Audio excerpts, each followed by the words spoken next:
લીંબડી મોટા મંદિર મહંતે રથયાત્રા બાબતે પ્રતિક્રિયા આપી હતી અને સોશિયલ મીડિયા પર પોતાની વાત રજૂ કરી હતી। ત્યારે ખાસ કરીને વાત કરવામાં આવે તો આવનારી તારીખ 7 જુલાઈ ઠાકોરજીની રથયાત્રા નીકળતી હોય છે। ત્યારે લીંબડી સૌરાષ્ટ્ર નિંબાર્ક પીઠ મોટા મંદિર ખાતેથી પણ આ યાત્રા નીકળતી હોય છે અને પૂરા લીંબડી શહેરમાં ભાવિ ભક્તો સાથે પરિભ્રમણ કરે છે। ત્યારે સરકારની ગાઈડલાઈન મુજબ આ વર્ષે આ ઠાકોરજીની રથયાત્રા મોકૂફ રાખવામાં આવી છે।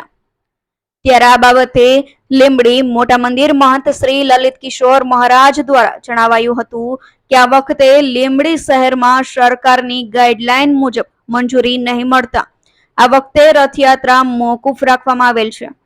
પણ લીંબડી મોટા મંદિર ખાતે મંદિરના પટાંગણમાં આ દિવ્ય દિવસનું ખાસ આયોજન કરવામાં આવ્યું છે અને ભાવિ ભક્તોને જાહેર આમંત્રણ પણ મહંતશ્રી દ્વારા આપવામાં આવ્યું હતું।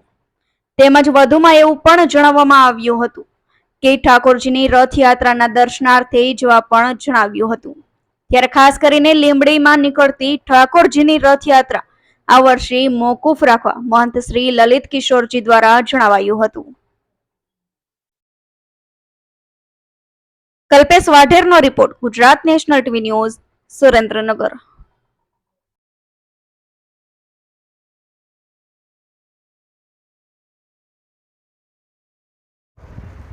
जय श्री गोपाल, जय जगन्नाथ।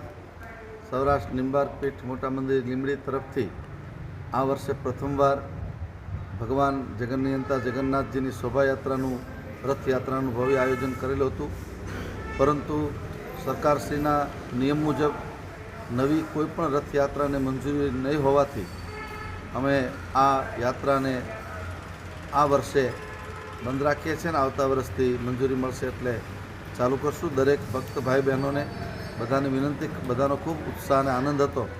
परंतु हूँ भगवाननी इच्छा प्रमाणे आपणे आपणी इच्छा में भेळवी देवी पड़े तो आ वखते रथयात्रानुं आपणुं जे आयोजन हतुं ए बंद राख्युं छे। परंतु ज्यां ज्यां रथयात्रा निकळती होय त्यां भगवानना दर्शन करवा माटे बधाने विनंती करूँ छुं, बधा जजो। अने अहींया લીંબડી मोटा मंदिरनी 100 वर्षनी परंपरामां अहींया प्रांगणमां जे रथयात्रा थवानी छे ए तो चालू ज छे।